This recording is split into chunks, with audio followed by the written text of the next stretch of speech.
If you haven't been to visit Rick's Restorations in Las Vegas and were a little worried when you heard they were packing up, worry no more. They moved, but they are staying right here in downtown Las Vegas. It started as a quiet spin-off and turned into one of the History Channel's biggest surprises. A show about rust, grease, and forgotten relics that somehow became must-watch television. American Restoration wasn't loud, flashy, or dramatic, yet millions tuned in every week to watch old objects brought back to life by one family in a cluttered Las Vegas shop. Then, almost overnight, it was gone. No clear explanation, no proper goodbye. Just a confusing final season that felt nothing like the show fans loved. So what really happened behind the scenes? Why was the heart of the show suddenly removed? And how did one creative gamble quietly destroy a proven hit? Today, we're breaking down the real reason American Restoration ended and why its cancellation was anything but accidental.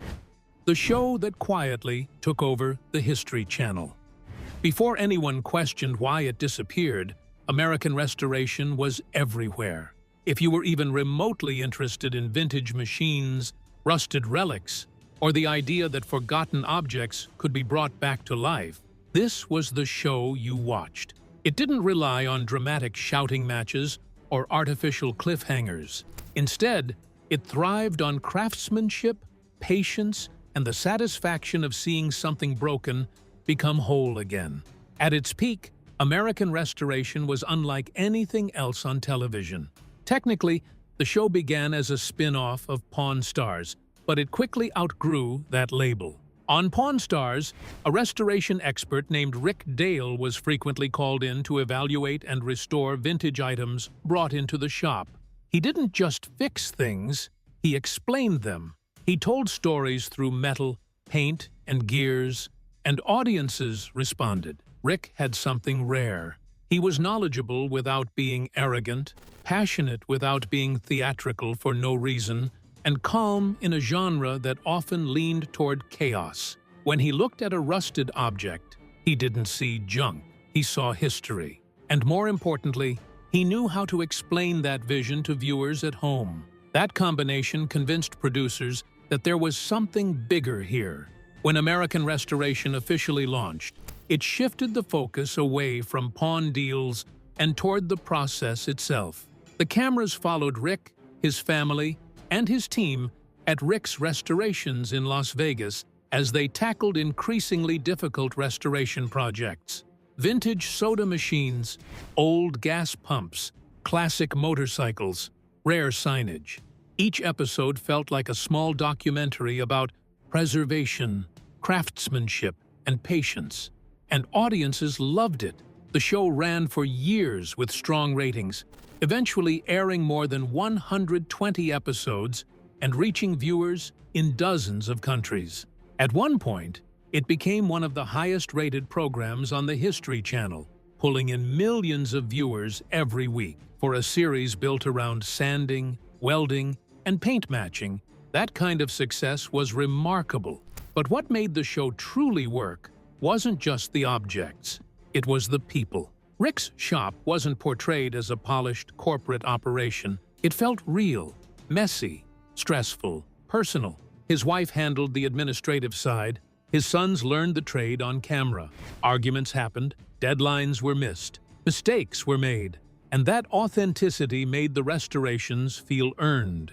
Viewers weren't just watching items being fixed. They were watching a family business try to survive under pressure, which makes what happened next even more puzzling. Because despite its popularity, despite its loyal fan base, and despite its apparent success, American Restoration didn't go out with a grand finale. There was no official farewell, no clear explanation. One season ended, and when the show returned, everything was different. Different people, different shops, different tone, and most noticeably of all, Rick Dale was gone. For years, fans assumed the show had simply run its course, that it ended naturally after 7 seasons.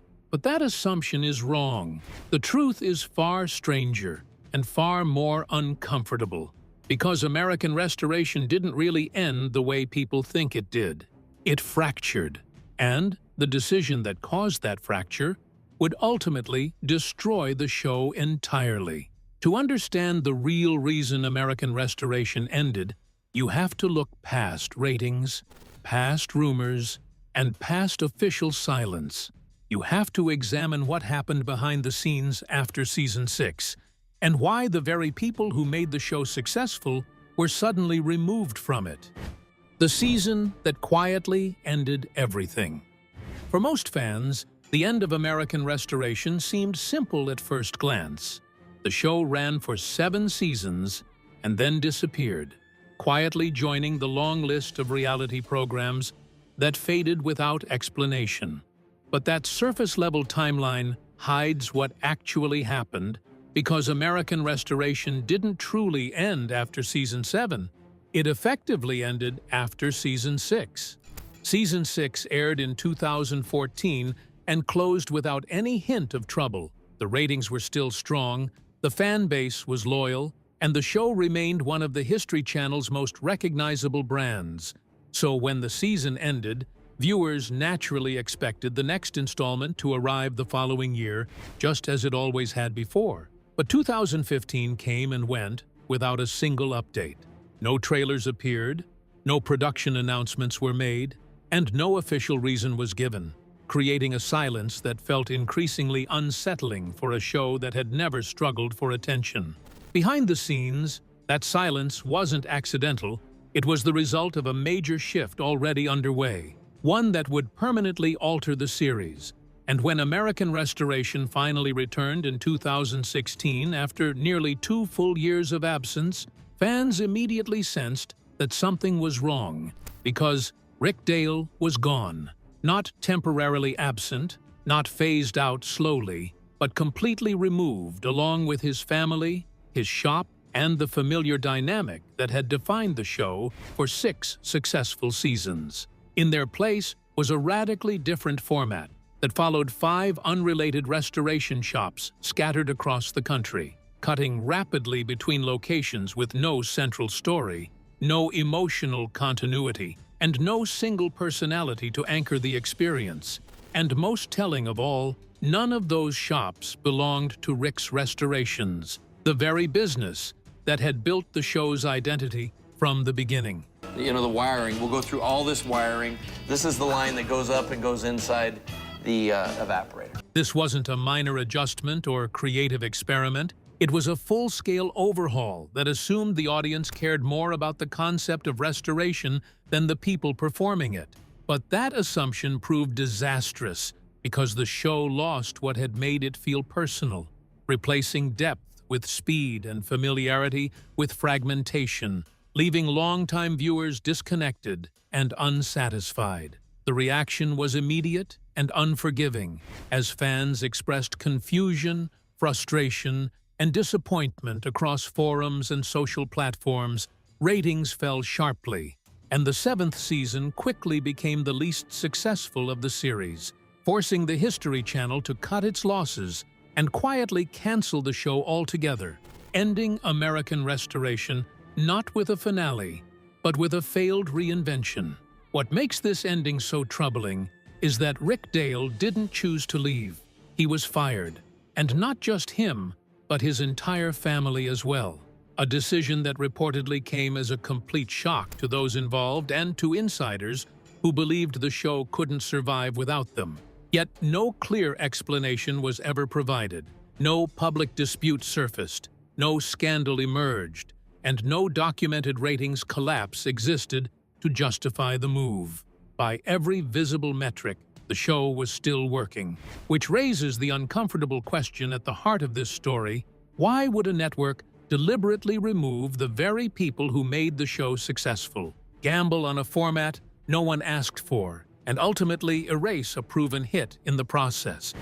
What Rick said, when the cameras were gone, when news finally broke that Rick Dale and his family were no longer part of American Restoration, there was no explosive interview, no angry press release, and no public feud, which in itself made the situation even more unsettling.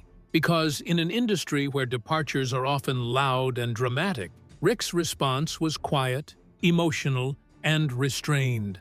Shortly after his removal, Rick released a video message addressed directly to the fans, and it was clear almost immediately that this was not a man who had walked away on his own terms. His voice wavered, his eyes struggled to stay composed, and at several points he appeared to be fighting back tears, thanking viewers for their loyalty and support, while apologizing for something that, by all accounts, was never his decision to make. What stood out most wasn't just the sadness, but the confusion, because Rick never explained why he was fired, not because he didn't want to stir drama, but because it appeared he genuinely didn't know the reason himself. And that lack of clarity spoke volumes about how abruptly the decision had been made and how little input he had in the process.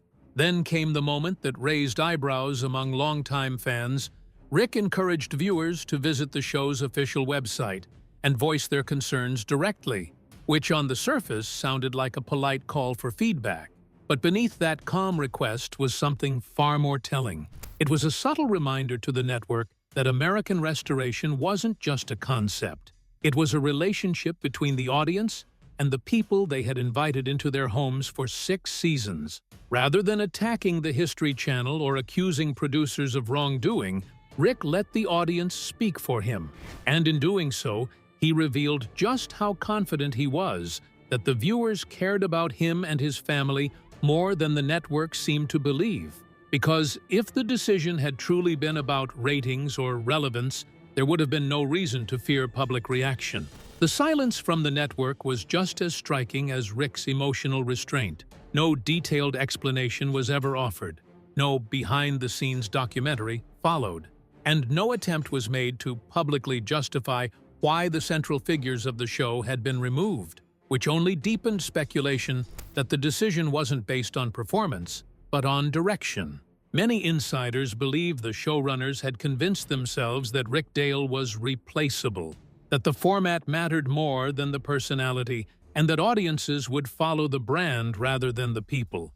But Rick's response suggested something very different. He understood that the heart of the show had always been the family, the shop, the history, and the emotional investment built over years, not just the restorations themselves. What made the situation even more painful was that Rick didn't fight publicly, didn't leak information, and didn't attempt to burn bridges, even though doing so might have earned him sympathy headlines. Instead, he stepped away quietly, leaving fans to connect the dots on their own as the show moved forward without him, and immediately began to unravel. That restraint may have protected his reputation, but it also meant the real reason behind his firing remained buried, hidden behind corporate silence and a failed experiment that no one involved wanted to revisit once it collapsed. And as the 7th season aired and ratings fell, it became increasingly clear that whatever problem the network thought it was solving by removing Rick Dale, it had misjudged entirely. The gamble that broke the show.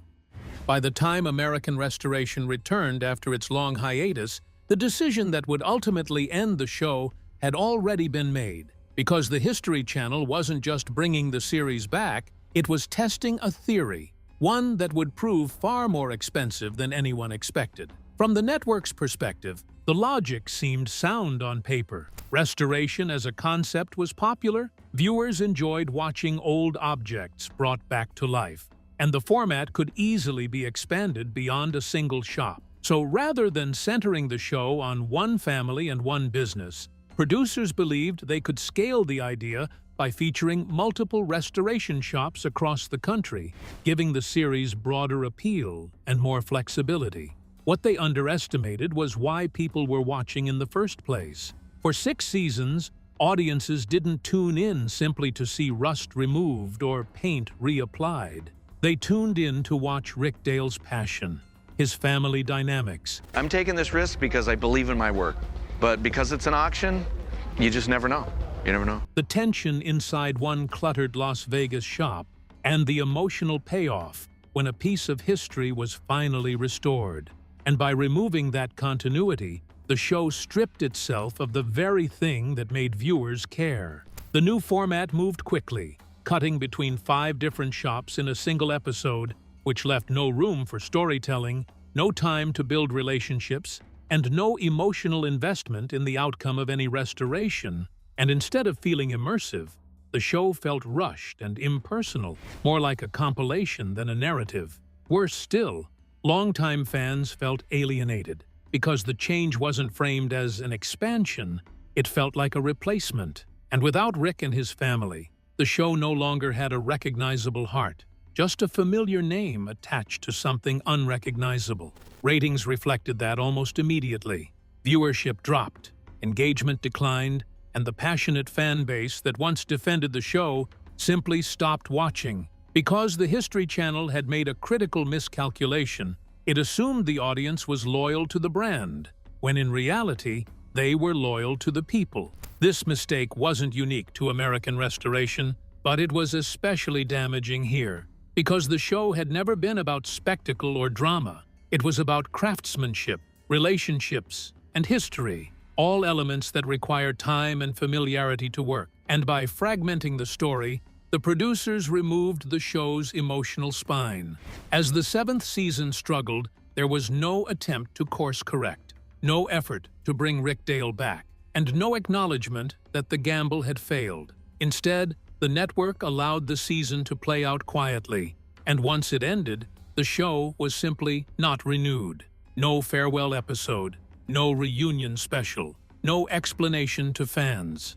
The cancellation wasn't announced with fanfare, because by that point, the experiment had already spoken for itself. The audience was gone, the ratings were unrecoverable, and the brand had lost its meaning.